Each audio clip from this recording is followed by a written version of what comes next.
नमस्कार दोस्तों, स्वागत है आपका फिर से जेडएक्स न्यूज में। बात करते हैं आज की खबरों के बारे में। बहुत ही अच्छी खबर आज निकलकर सामने आ रही है।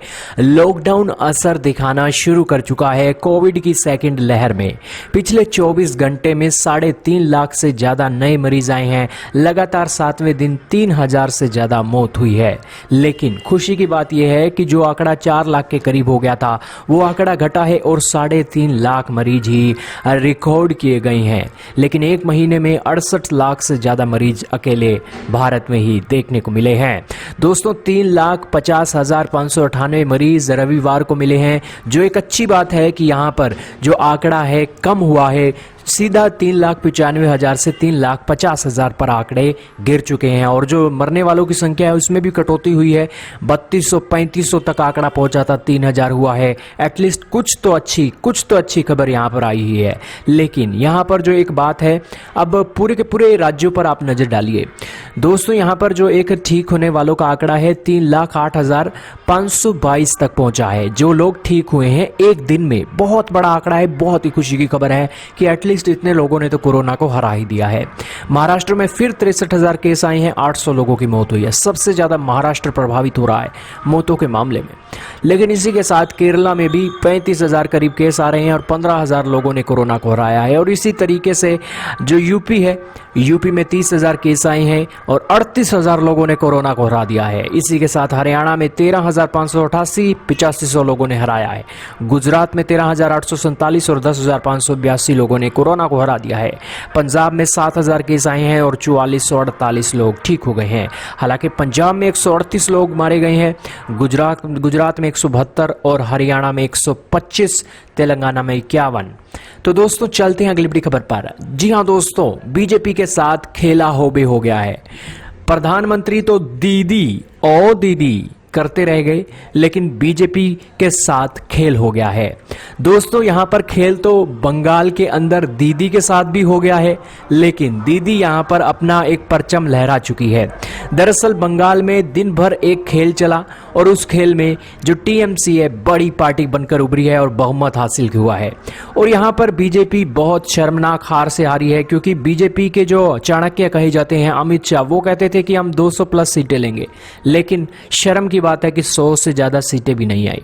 खैर इसके पीछे कौन से कारण जिम्मेवार है आप कमेंट सेक्शन में जरूर बताइएगा। लेकिन जो एक दीदी हैं हार चुकी हैं, उनके जो विरोधी बीजेपी के अधिकारी थे शुभेंदु, उन्हें 1,10,764 वोट मिले हैं, जबकि ममता बनर्जी को 1,08,800 वोट 8 ही वोट मिले हैं। और इसमें 200 प्लस सीटें जीतने वाली टीएमसी जीतकर भी हार चुकी है। और बीजेपी जो एक खेल दीदी और दीदी करके एक जीतना चाह रही थी, वो भी अब इस तरीके से नहीं जीती है कि अपने एक सरकार बना सके।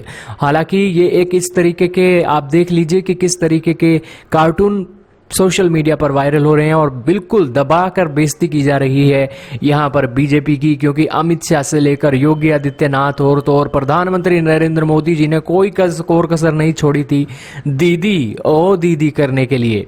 लेकिन ये दीदी ओ दीदी नारा नहीं चल सका बंगाल में और बीजेपी फेल हो गई है यहाँ पर पश्चिम बंगाल में।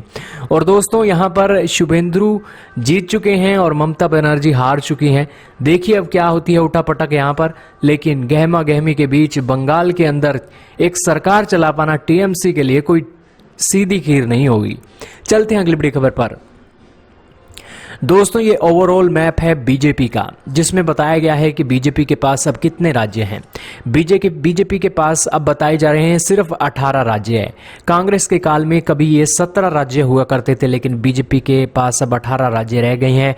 और हो सकता है कि आने वाले समय में ये गिनती और भी कम हो, क्योंकि देश के अंदर कोरोना की लहर के बीच जो लोगों को मुश्किलें हुई हैं, उससे भी मोदी सरकार की छवि को एक भयंकर नुकसान हुआ है। हालांकि सरकार को अब जागना चाहिए, क्योंकि अब वो लहर रही नहीं है मोदी सरकार की। पश्चिम बंगाल हार के बाद यहां पर बहुत बड़ी हार बीजेपी के लिए अब तक के इतिहास की 10 सालों के इतिहास की देखी जाए तो ये पश्चिम बंगाल की हार भुलाए से भी बीजेपी को नहीं भूलने वाली है। चलते हैं अगली बड़ी खबर पर। यह खबर जुड़ी हुई है देश में कंप्लीट लॉकडाउन लगाने की मांग को लेकर। कोविड टास्क फोर्स ने कहा है कि संक्रमण की चेन तोड़ने के लिए 15 दिन का लॉकडाउन जरूरी है। सरकार आज बड़ा फैसला ले सकती है। दिल्ली के अंदर अभी भी दूसरी लहर के पीक आने का बाकी है। आईसीएमआर का तर्क है कि कोरोना की दूसरी लहर का पीक आना भी बाकी है और इसीलिए 15 दिनों का लॉकडाउन लगाना चाहिए। आपका इस बारे में क्या कहना है कि क्या देश के अंदर लॉकडाउन लगाना चाहिए या नहीं लगाना चाहिए? कमेंट सेक्शन में राय का इजहार जरूर कीजिएगा। चलते हैं अगली बड़ी खबर पर। यह खबर जुड़ी है कौन सी वैक्सीन सबसे अच्छी है, कोविशील्ड, कोवैक्सीन या स्पुतनिक 5? जानते हैं इसके बारे में सब कुछ। दोस्तों, कोवैक्सीन जो है इसे भारत के अंदर बनाया गया, 100% स्वदेशी है। दो डोज हैं, 28 दिन के अंदर ही लग जाते हैं और इफेक्टिवनेस 78% है, जिस कारण से पहला ऑप्शन कोवैक्सीन ही है क्योंकि 28 दिनों के अंदर सिर्फ यहां पर काम हो जाता है। यहां पर कोविशील्ड है, 70% एफिशिएंट है और 42 से 56 दिनों के बीच दूसरा टीका लगता है। और इनके बाद जो स्पुतनिक 5 है इसका 21 दिनों के अंदर टीका लग जाना चाहिए और 92% यहां पर इफेक्टिवनेस इसकी देखी गई है, जिससे आप समझ सकते हैं कि ये तीनों वैक्सीन में स्पुतनिक 5 की एफिशिएंसी ज़्यादा है। लेकिन जो हमारी कोवैक्सीन है इसके तो कहने ही क्या है, क्योंकि ये 617 से ज़्यादा वेरिएंट्स पर आज इफेक्टिव है और अपना उनका वायरसों का खात्मा कर देती है। आपका इस बारे में क्या कहना है कमेंट सेक्शन में बताइएगा। दोस्तों, जैसे कि भारत के अंदर चुनाव चल ही रहे थे, केरल में भी अब फिर से विजयन की सरकार बन गई है। केरल के अंदर जो ये अब तस्वीर देख रहे हैं, इन्होंने बहुत अच्छा काम किया था कोरोना की लहर में, जिस कारण से इन्हें वोट पड़े हैं। लगातार 50 साल बाद लगातार दूसरी बार ये जीते हैं केरल का चुनाव। हालांकि इस सभी सिचुएशन के अंदर केरल के अंदर कांग्रेस ने भी एक अच्छी भूमिका निभाई है, लेकिन फिर भी भाजपा यहां पर पिछड़ती हुई केरल में दिखाई दी है।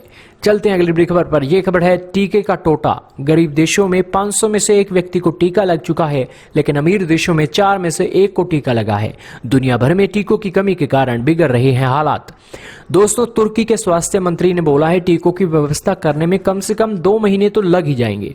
अब दोस्तों, ये देश अपने देश में टीका तो बना नहीं रहे हैं और पूरी दुनिया को आज टीका चाहिए, तो इसी के चलते 2 महीने तो टीका लाने से लग ही जाएंगे।